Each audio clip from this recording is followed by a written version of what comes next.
Hello and welcome. In today's exciting episode, we take a look at what style uniforms are and what style icons wear and how you might get yourself a fabulous, inspiring style uniform of your very own. It's perfect.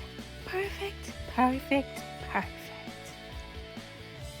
Perfect jacket. So I feel like we're all familiar with the term style uniform. At the turn of the century, every high school movie had these are the jocks, these are the guys who all have BMWs, these are the ones who are going to business school, these are the popular girls, and the ones who get high sit over on that hill over there. And out in the real world, we kind of have the same thing. So we know that these are probably fashionistas. We know these are Wall Street bros or finance bros. And, if you see these pictures, you're kind of like, wow, Tokyo street style. Awesome. So we kind of understand genres and but what is your personal style? Do you have your own style uniform, or do you are you a chameleon? Get it? Or, do you just sort of wear lots of different things, try on different styles and genres and nothing really fits? Or you wear stuff because you think other people are going to like it? Let's take a look at people who have really clear sense of style and their own style uniform. Of course, Audrey Hepburn mostly wore Givenchy in movies, but these are from outside movies. And she still had a very clear sense of who she was and what her style was. It's like either no color or one color and really clear lines. Very, very simple, almost never any jewelry unless it's contractually obligated to. This is a fashionista or an influencer style critic, Susie Bubble. And the same, there's 100 different outfits, and they are all unique and very different, but at the same time, she sort of uses her wardrobe the same way. So there's a uniformity across her individual style. Same with Iris here. She's always got, big flamboyant glasses, fabulous brightly coloured clothes, lots and lots of layers of jewellery.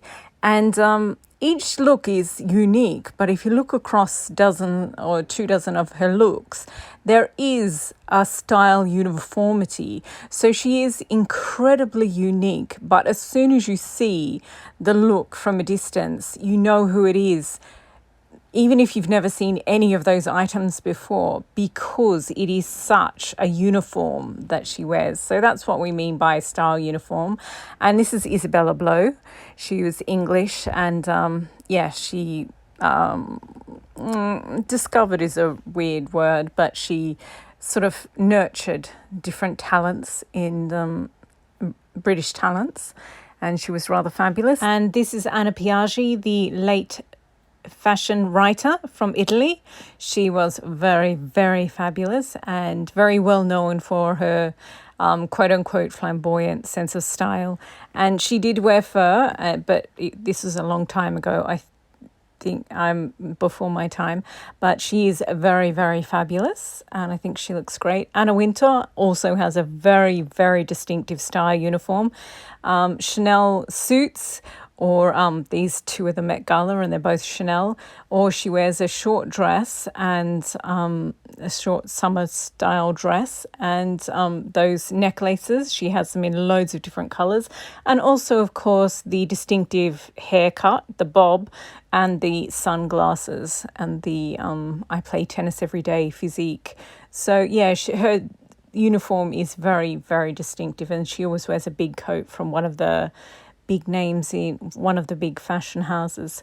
So I love those necklaces that she wears, and the dresses, very fabulous. I think a lot of us look at these fabulous fashion icons and just are overwhelmed. We're like, nope, there is absolutely no way I could afford to have a fantastic, so over the top wardrobe like that. I just could not afford all those amazing items. I'll have to stick to my boring wardrobe. But actually, Most people I know have at least 300 or 500 or 1,000 things, different things in their wardrobe.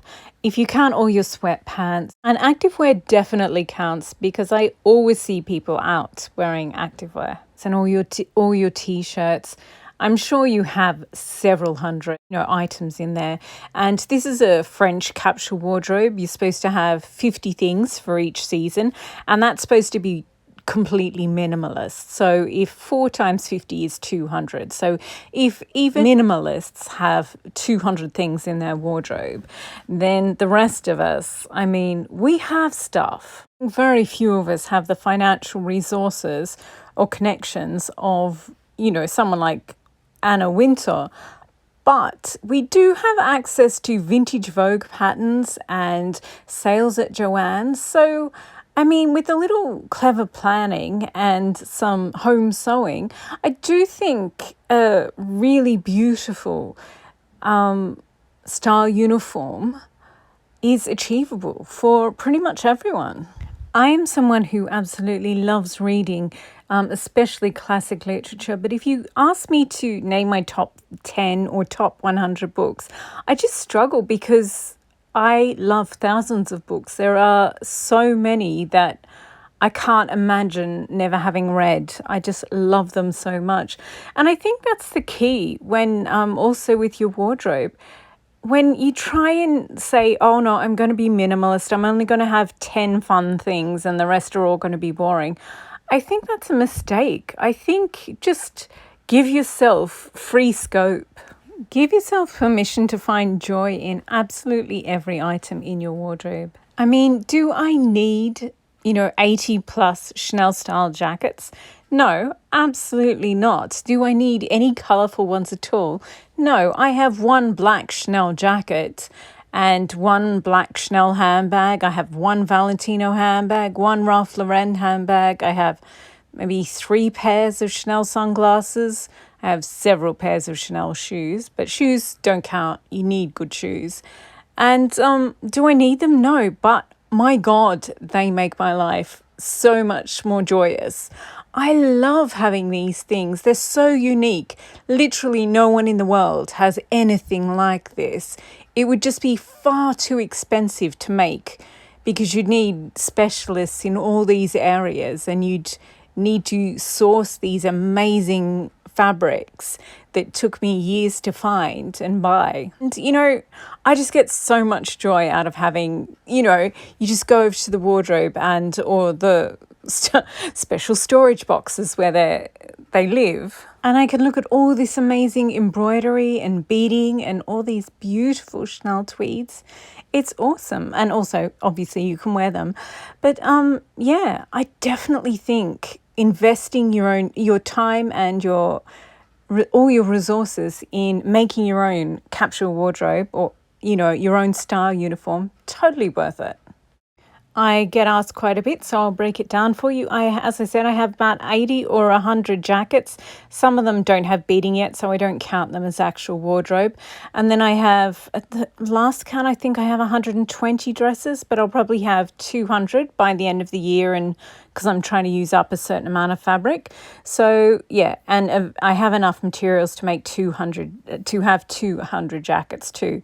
So about 200 jackets, 200 dresses, and then like a dozen pair of jeans, a dozen pair of black activewear t-shirts and trousers, as well as some navy blue, just neutral t-shirts.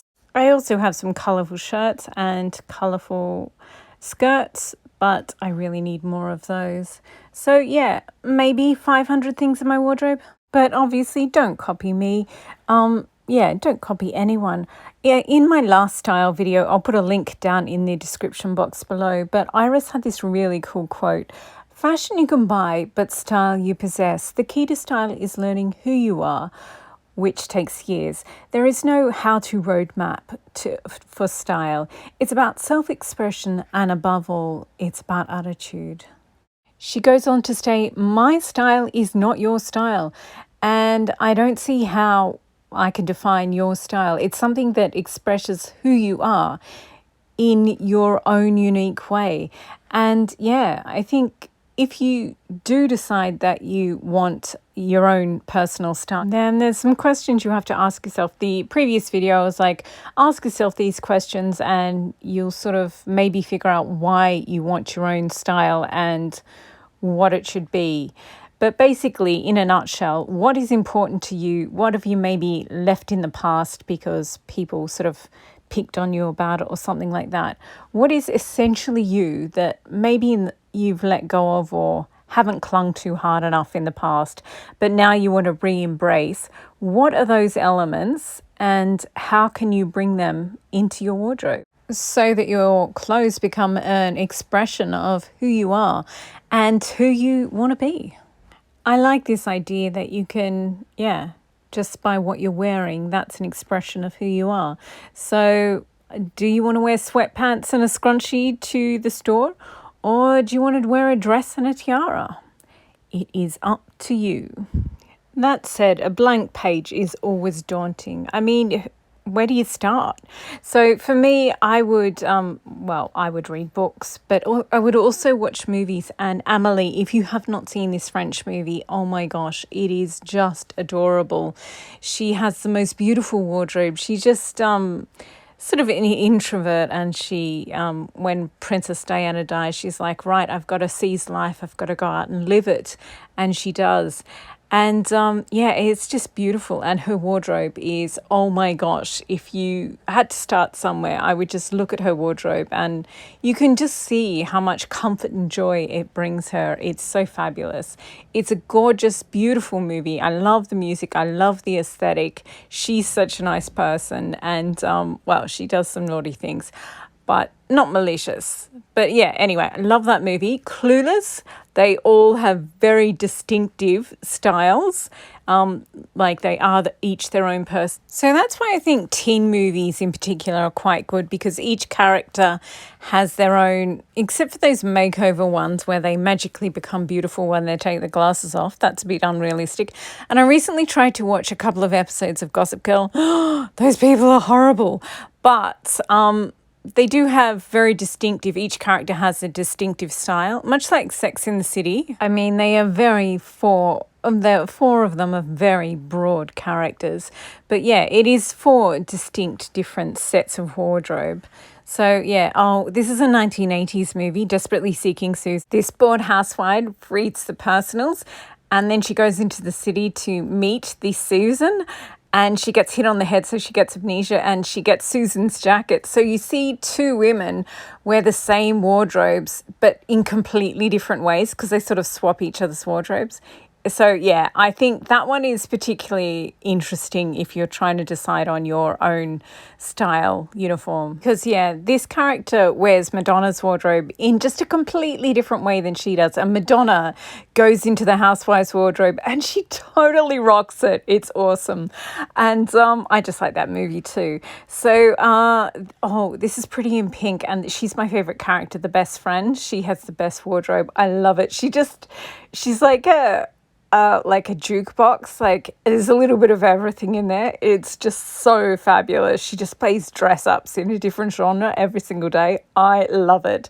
But the other two main characters, the Ducky, the guy, and Andy, the one in pink, they have pretty consistent wardrobes. So it's good to just see the different style uniforms of each and compare and contrast. But then there's also Audrey Hepburn. Oh my gosh, in Breakfast at Tiffany's. I would caution against watching the movie because there's a white guy who plays an Asian man. And oh my gosh, the offensive stereotypes, gosh, it's terrible. So I would definitely recommend looking at photos of Audrey Hepburn rather than watching the actual movie.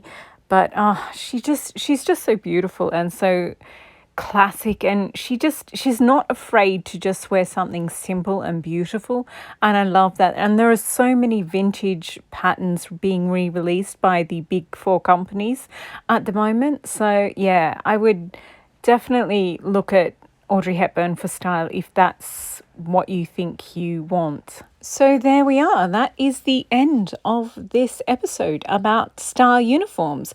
I hope you have a much better idea of what a style uniform is and where you can look to find inspiration for creating one of your own. I think there will be another episode in this series, just much more practical one. So once you've asked yourself, so the first episode was about what questions you should ask yourself so you sort of understand what it is you want to project. The second one was about, okay, more specifics.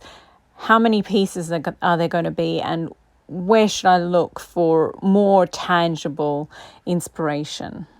And the next style video will be just about my wardrobe, because every time I make something new, I get like so many requests to see it styled in a bunch of different ways. My style uniform is just having a lot of very unique things and just wearing them the same way every single time, because they're so unique. I can get away with that. If you have boring pieces, then yeah, you do have to style them up and find new ways to reinvent them every single time you wear them, which is stressful. Whereas if you have a wardrobe full of hundreds of astoundingly unique pieces, you can just wear it the same way every single time, and every time your local barista sees you, they're like, oh my God, I was hoping you would wear that. I saw it last month and I just totally fell in love with it and I wanted to ask you about it. And all you need to do when you have something unique is just put it on. That's it. You don't need to style it. But yeah, I will sort of talk you through that, and there are a couple of different ways you can wear each piece, so I guess I'll show them too. There's also a sewing pattern KonMari episode coming up where I'm sorting out all my patterns, and I'll also do a mini pattern haul because I've got a bunch of new vintage ones. So if there are any sort of Audrey Hepburn or 1940s, 1950s, 1960s actors or characters, and you just want to know where you should look for, I want this in my wardrobe, what are your recommendations? Let me know and I'll mention them in that upcoming video. So thank you very much for watching. I hope this was helpful, and if you've got any questions, leave them in the comment section down below, and good luck on your journey to finding your very own style uniform and completely and utterly rocking it. Playing dress-ups is awesome and very, very fun. Have at it.